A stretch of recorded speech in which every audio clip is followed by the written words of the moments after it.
Bem-vindos a mais um podcast da Rede Energia, a sua escola prática para o mercado. Eu sou a Fabiola Sena, uma das hosts desse podcast e cofundadora da Rede Energia.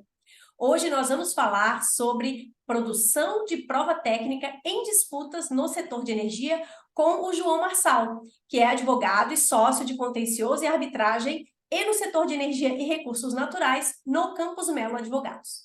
Mas antes de passar a palavra para o João se apresentar, nós vamos passar algumas informações sobre a nossa escola. A Rede Energia é a escola de formação contínua para carreiras que precisam compreender tudo sobre mercado e regulação de energia, nos segmentos de geração, comercialização, transmissão e distribuição. A Rede possui 3 produtos de capacitação: a assinatura anual, cursos avulsos com experts do mercado e cursos em company. Te convidamos a seguir a Rede Energia na sua plataforma de streaming de podcast favorita, mas também no LinkedIn, Instagram e no Telegram para ficar por dentro de todo o nosso conteúdo disponibilizado gratuitamente. Tudo isso você encontra no site da Rede, redenergia.net. Lembrando que hoje, novembro de 2023, nossa assinatura anual está com mais de 270 horas e todos os meses novos conteúdos são incluídos. Depois desse pequeno comercial, por favor, João, se apresente e na sequência a gente já começa o nosso bate-papo. Muito obrigado, Fabiola. Primeiramente, um prazer estar aqui falando com você hoje e para toda a sua audiência. Bom, você já me apresentou, né? O João Marçal Martins, eu sou sócio com foco em arbitragem, processo administrativo e judicial do Campus Melo Advogados, em cooperação com o DLA Piper, e também sócio da área de energia e recursos naturais. Mas, basicamente, o meu foco ali de atuação é disputas, né? Tanto na parte pré-contenciosa, se tem alguma dúvida, se vale a pena entrar numa disputa, e também na parte litigiosa propriamente dita, seja arbitragem, como eu falei, contencioso judicial, administrativo, ou até mesmo em processos de execução. Muito bom, João. Hoje a gente tem várias dúvidas aqui que a gente vai pedir para você esclarecer, porque esse é um tema que a nossa audiência, ela é bem ampla, né? Temos economistas, advogados, engenheiros, mas temos muitos engenheiros. Então, você sabe que a gente sempre aproveita para aprender um pouquinho aqui no nosso Redcast. A gente vai usar você para explicar para a gente alguns dilemas aí que a gente não entende bem desse mundo de arbitragem aí. Então, a primeira coisa que eu já queria pedir para você, se você pode falar, afinal, o que é essa prova técnica na disputa, especialmente no setor, né, o setor de energia, que é o nosso setor aqui, e se tem aí um estado da arte para a gente produzir, preparar essa prova técnica? Tá ótimo, Fabiola. Acho que essa pergunta tem uma pertinência muito grande com disputas no setor de energia, né? Porque disputa no setor de energia quase que inexoravelmente vai precisar de uma prova técnica. E o que seria essa prova técnica? Basicamente, é o auxílio de peritos, ou assistentes técnicos, ou testemunhas técnicas para que o tribunal arbitral ou o juiz possa entender, depurar qual é a discussão técnica, como fica mais fácil entender a questão complexa que muitas vezes ali está diante para o julgamento, né? Então, basicamente, nós temos 2 tipos de produção de prova técnica. O que é muito comum no processo civil é haver, depois da fase de troca de petições, que é uma fase postulatória, tem a fase instrutória, a fase probatória, né? Esse é o modelo mais tradicional dos processos judiciais. Na fase instrutória, cada parte nomeia um assistente técnico, depois que o juiz já também nomeou o seu perito. Então, os assistentes técnicos, né, em tese, trabalham junto com o perito, eles ajudam os advogados a elaborar os quesitos técnicos que são respondidos pelo perito. Pode acontecer algumas reuniões técnicas entre peritos e assistentes. Aí o perito emite o seu laudo pericial e os assistentes técnicos e os advogados podem apresentar manifestações concordando em parte, discordando do laudo pericial, e daí o juiz tem uma discricionariedade para apreciar de forma livre essa prova e daí prolatar a sua sentença. Essa é a primeira grande forma, digamos assim, de produção de prova. A segunda, que acontece muito em procedimentos arbitrais, é não haver essa figura do perito do juízo, né? O perito que seria, no caso do tribunal arbitral ou do árbitro único.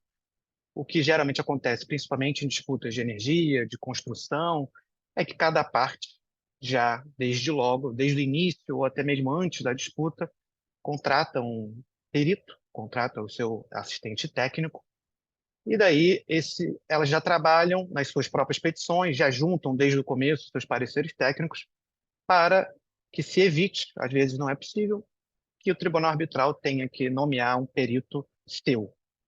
Muitas vezes não precisa, o tribunal arbitral lê os pareceres, faz uma audiência de instrução em que os peritos das partes, vamos dizer assim, são inquiridos, é, esclarecem dúvidas, e caso remaneça alguma dúvida, o que costuma acontecer em procedimentos arbitrais, é que o tribunal arbitral nomeia o seu próprio perito para determinadas e específicas dúvidas, até mesmo para não se tornar muito oneroso, muito custoso as arbitragens, que já se tem essa ideia que são procedimentos um pouco mais caros em comparação com o processo judicial. É claro que o processo arbitral, aqui acho que muitos já devem saber, normalmente a tendência é que se resolva de uma forma mais célere do que o processo judicial, até mesmo porque não tem recurso, mas custo é sempre algo que todos nós devemos estar atentos, né? Então, por esse grande motivo, o tribunal costuma, em procedimentos arbitrais, evitar a nomeação de um perito do tribunal e, caso seja estritamente necessário, de forma pontual e específica, para esclarecer algo que tenha ficado ali em dúvida após esses pareceres técnicos e, eventualmente, após a oitiva das testemunhas, dos peritos das partes em audiência. Então, assim, resumindo, acho que eu já falei muito, mas tem o modo tradicional, que acontece no processo civil, no processo judicial, em que tem o perito do juízo e os assistentes técnicos, ou tem também esse modelo muito adotado em arbitragem, apenas dos peritos das partes. E aí o estado da arte, né? Só para não esquecer do final da sua pergunta, o estado da arte, tanto no processo judicial como no processo arbitral, é se preparar, né? Tem uma anedota muito conhecida em Nova York, que perguntavam se como é que eu faço para chegar no Carnegie Hall. E aí falavam, pratique, pratique, pratique, né? Então, assim, praticar, se preparar, por mais óbvio que seja, é o estado da arte quando a gente está aqui se deparando com prova técnica, seja, de novo, na arbitragem ou no processo judicial. Então, quanto antes você engajar o seu perito, quanto antes o seu perito entender da disputa, porque ele muito provavelmente será ouvido depois da audiência, melhor, né? Ele vai entender das discussões, ele vai tirar dúvidas, ele vai ajudar na elaboração das manifestações dos advogados, então ele vai ficar em condições muito mais propícias, se preparando uma antecedência grande, e ficar muito mais confortável, e grande parte de uma audiência, do convencimento do juiz ou dos árbitros, é falar de forma persuasiva, então, quanto antes essa contratação ocorra e os peritos, advogados e as partes, na verdade, né, o cliente, esteja ali incluído em discussões, basicamente, quanto antes, melhor. E aí, João, só para a gente entender, tem alguma diferença em relação a essa dinâmica? Se for uma disputa judicial ou se for uma disputa arbitral, ou em termos da prova técnica, ela tem o mesmo peso, a mesma relevância? Dá uma ideia aí para a gente que está de fora, assim, se algo muda, se é uma disputa judicial ou arbitral. Olha, eu acho, na minha experiência, que os juízes, né, no processo judicial, tendem, até porque eles têm uma carga de trabalho gigantesca, diversos assuntos, então há uma tendência do juiz adotar o que o perito do juízo, perito que ele confiou esse encargo, diga, né? Então, assim, por mais que os assistentes técnicos sejam fundamentais para pedir esclarecimento, dizer por que talvez o perito não tenha do juízo não tenha entendido de uma forma acertada, ainda assim é muito provável que juízes, depois, num segundo grau aí no Tribunal de Justiça, o que o juiz adotar vai ser normalmente o que o perito falou, vai ser o que a sentença e, eventualmente, o Tribunal de Justiça entenderão como o melhor desfecho para aquela disputa que versa sobre um aspecto técnico. Então, basicamente, eu diria que isso acontece também em procedimentos arbitrais, mas em parte, porque você parte da premissa que os árbitros são mais especialistas na matéria, já estão acostumados, tanto que podem abrir mão de ter um perito da sua confiança. Os árbitros podem muito bem analisar, eles têm todas as condições, né, de analisar os pareceres apresentados pelos peritos das partes, ouvir os peritos das partes em audiência e tirar suas próprias conclusões, não necessariamente indo por uma linha A ou por uma linha B. Nós sabemos que em várias disputas um parecer diz uma coisa e o parecer da contraparte diz algo totalmente contrário, mas o tribunal espera-se e muitas vezes acontece, consegue extrair suas conclusões, até porque já está familiarizado com esse tipo de disputa. João, agora indo para o mundo da arbitragem, né? Qual o melhor formato para produzir essa prova técnica? É o expert de cada parte, ou seja, o assistente de cada parte, ou o que seria se a gente pode assim chamar, né? O perito do tribunal, ou é comum acontecer os dois formatos? Como que essa dinâmica acontece no caso daí, especificamente da arbitragem?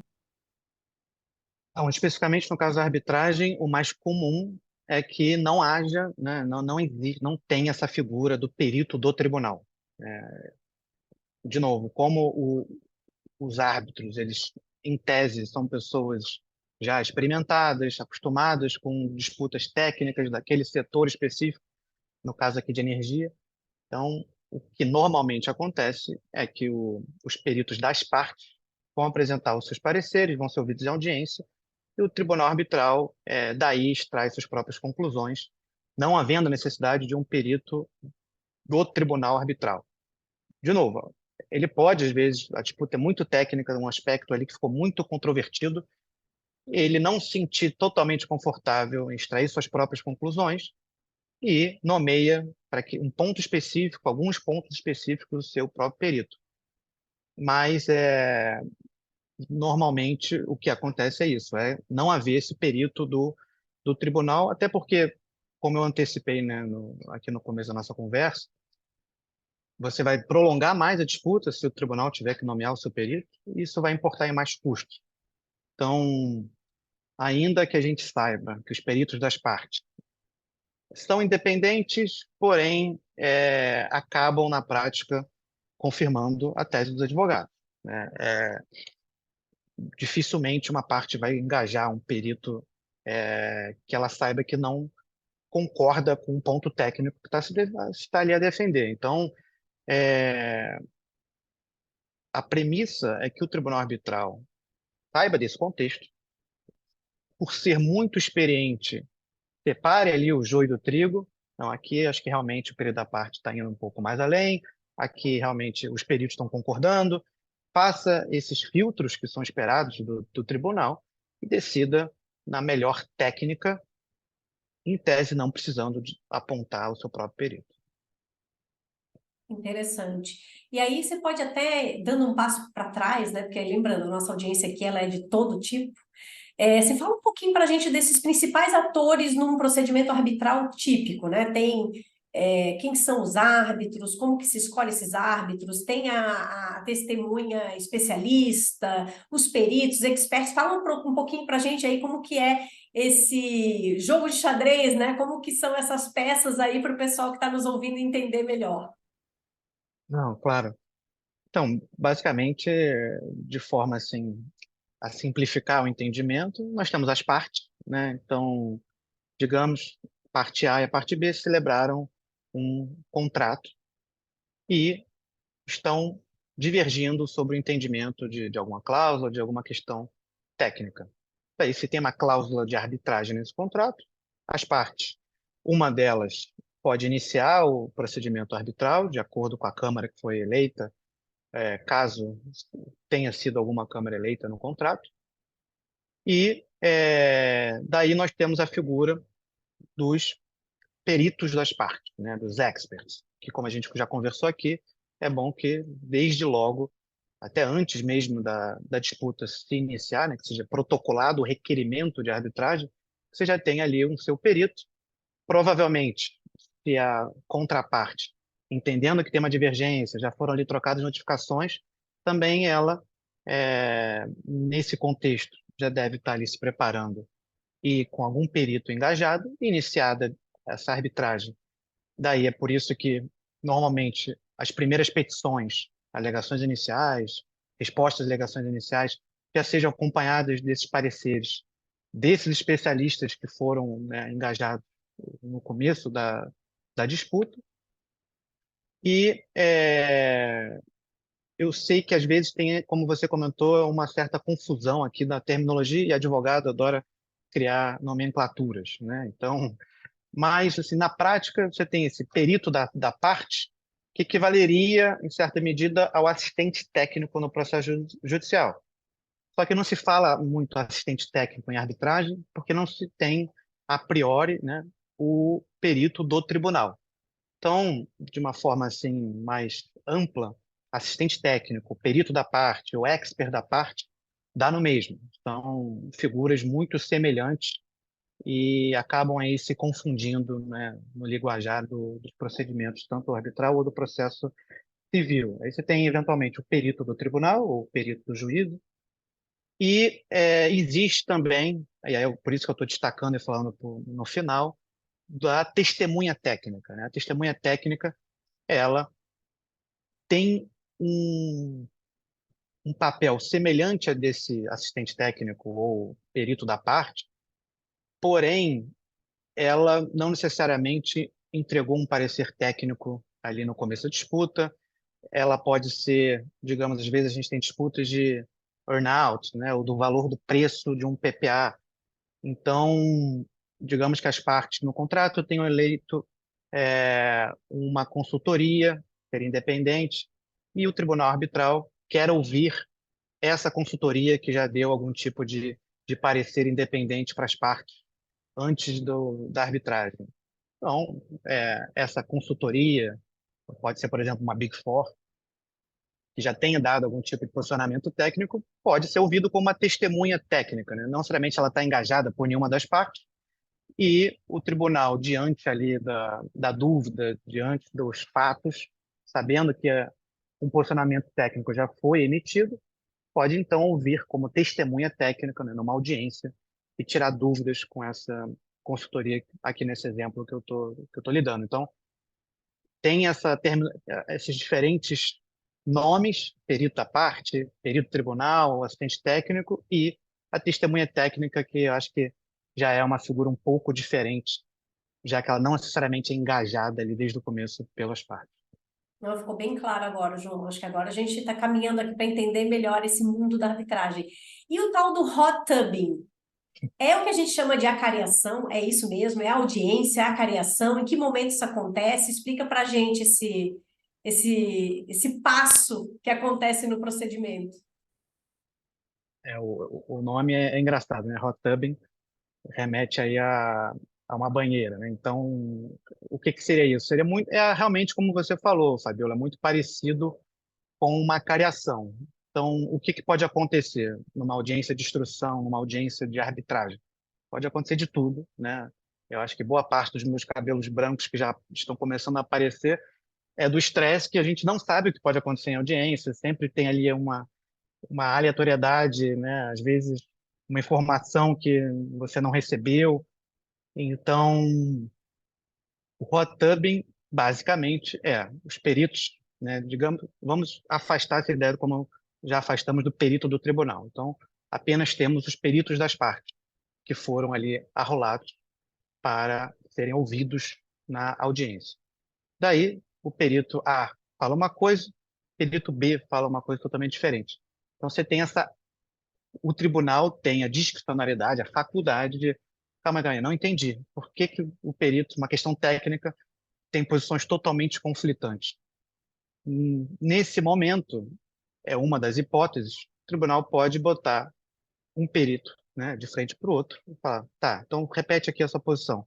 Perito B, por que a posição do perito A está totalmente diferente do que você já falou no seu parecer e do que você acabou de falar aqui na audiência. Então, o tribunal pode, né, por iniciativa própria, diante da dúvida ali que se afigura, fazer o hot tubbing, né, essa acariação. Ou, e aí eu digo até por experiência própria, já tive um caso em que as próprias partes, antes da audiência, falaram, olha, acho que para a eficiência dos trabalhos da audiência, é melhor que exista apenas um grande hot tubbing, né? Não vai ter aquele cross-examination, que é aquela inquirição cruzada, e aí depois há reperguntas. Não. As partes têm essa autonomia, né? A arbitragem ela é regida pela autonomia da vontade, então é um procedimento muito mais flexível, como se sabe em relação ao processo judicial, que é extremamente rígido, tem o CPC, né? O Código de Processo Civil. Então, o que já aconteceu, e aí eu digo aqui uma experiência que eu tive, é as partes combinaram e se submeteram ao tribunal, o tribunal concordou em que a oitiva da prova técnica seria apenas por hot tubbing. Então você tinha quase como aquele programa Roda Viva, né? Passava ali os advogados e o tribunal fazendo perguntas e os peritos das partes no meio fazendo um pinga-fogo ali, né? Fala uma coisa, rebate, pede a palavra. Assim, a grande dificuldade é você estabelecer um procedimento que seja justo, porque a gente sabe que, na prática, alguém vai pedir para fazer um comentário adicional, vai pedir aquela palavra. Então, assim, o grande desafio do tribunal arbitral é ter pulso, de modo ali que não haja uma violação ao contraditório, né, ampla defesa, todo mundo seja devidamente ouvido no momento oportuno, mas feita o tribunal arbitral adotando as devidas cautelas e cuidados, pode ser realmente um modelo muito eficaz e muito eficiente para esclarecer dúvidas técnicas. Muito interessante, João. Isso só mostra como realmente esses peritos, né, das partes têm que ser pessoas que têm embasamento, né, que são pessoas realmente com uma fundamentação sólida, né, pessoas que realmente entendam daquilo que estão falando, né, e tenham essa capacidade de comunicar, porque às vezes, se é um engenheiro, muitas vezes o engenheiro ele sabe bem a teoria, mas às vezes para se expressar, comunicar, para colocar aquilo em palavras, tem alguma dificuldade, né? E aí eu queria te perguntar o seguinte: é desejável e recomendável que esse sistema de acariação aconteça, esse roda-viva? Eu gostei muito, eu estou até imaginando a situação aqui. É comum isso acontecer e desejável? O que pela sua experiência, você percebe em relação a esse procedimento específico?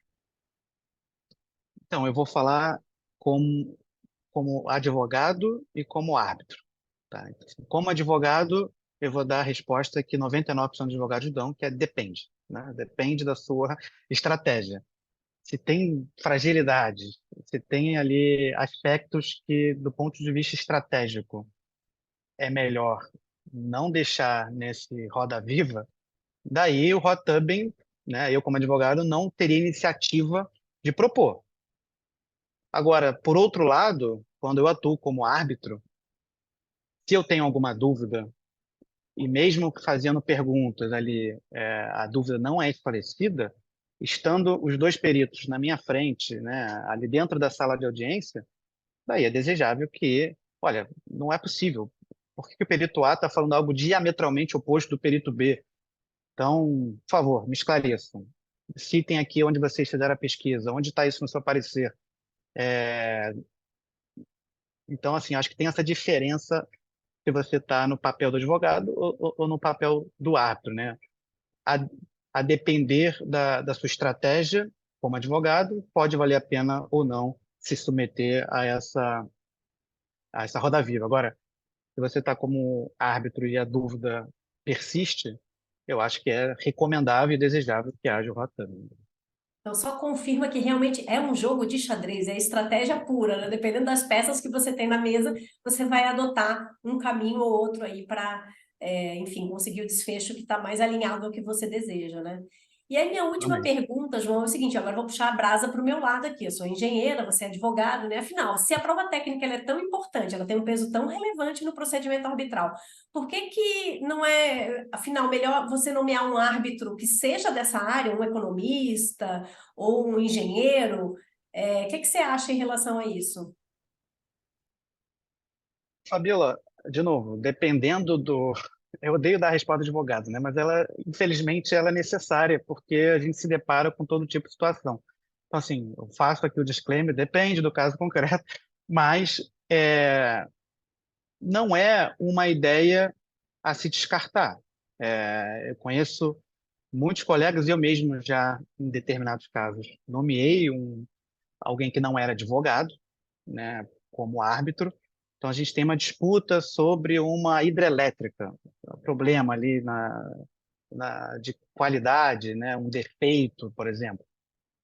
Pode, se realmente o cliente, né, tem certeza ou tem uma confiança muito grande de estar certo, eu acho que pode ser uma estratégia muito boa se desde logo nomear um que seja fosse o perito, né? Nomear um engenheiro, nomear um economista, porque ele vai ser uma voz ativa no principal ponto da disputa dentro do tribunal.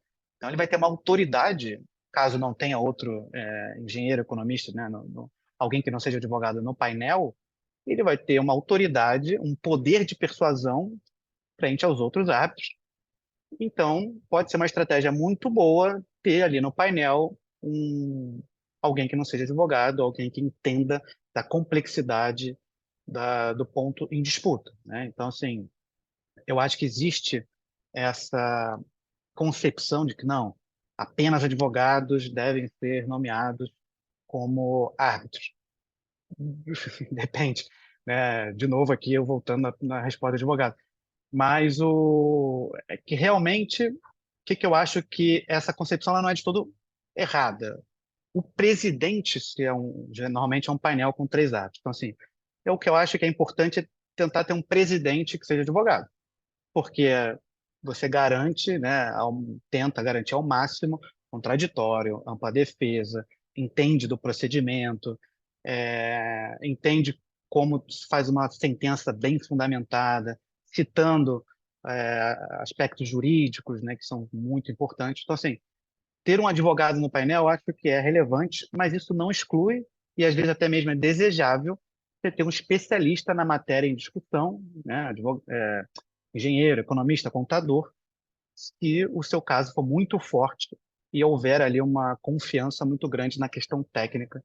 Então pode ser realmente uma ótima estratégia ter ali no painel, garantir que tenha no painel alguém que não seja um advogado. Muito bom. Eu estou lá no CBMA, na lista dos árbitros, né? Fui convidada. Eu falei, nossa, não sei nem como que eu vou poder contribuir aqui, né? Meu papel é muito mais como perita, né? Eu me sinto mais confortável no papel, mas a gente fica feliz em saber que alguns dos clientes podem eventualmente achar que um engenheiro, né? Ou um economista, enfim, um contador, como você falou, pode ter uma contribuição maior, né? Pode ser que a agilidade, a tão pretendida agilidade do processo do procedimento arbitral, né, você consiga justamente adotando estratégias desse tipo, né, como você falou, seja até um hot tubbing ou eventualmente um árbitro que seja um árbitro mais com o pé na especialidade, né, e menos advogado. Muito bom, Sim. João. Nossa, acho que ficou claro, várias coisas ficaram claras aqui. E queria te agradecer demais. O nosso bate-papo chegou ao fim, mas queria deixar aqui um espaço para você deixar o seu recado final para a nossa audiência, por favor. O prazer foi meu, Fabiola. Eu que agradeço o espaço, o tempo, o convite. Acho que foi sempre bom aqui a gente poder, de forma aberta, franca, né, sem papas na língua, comentar aspectos práticos, desafios que nós nos deparamos no nosso dia a dia. Então, eu só tenho a agradecer. Fico também à disposição, caso alguém da sua audiência tenha dúvidas, né? O meu e-mail, enfim, facilmente consegue me acessar no LinkedIn, João Marçal Martins, ou no site do escritório também tem meu e-mail, no Campus Melo Advogados.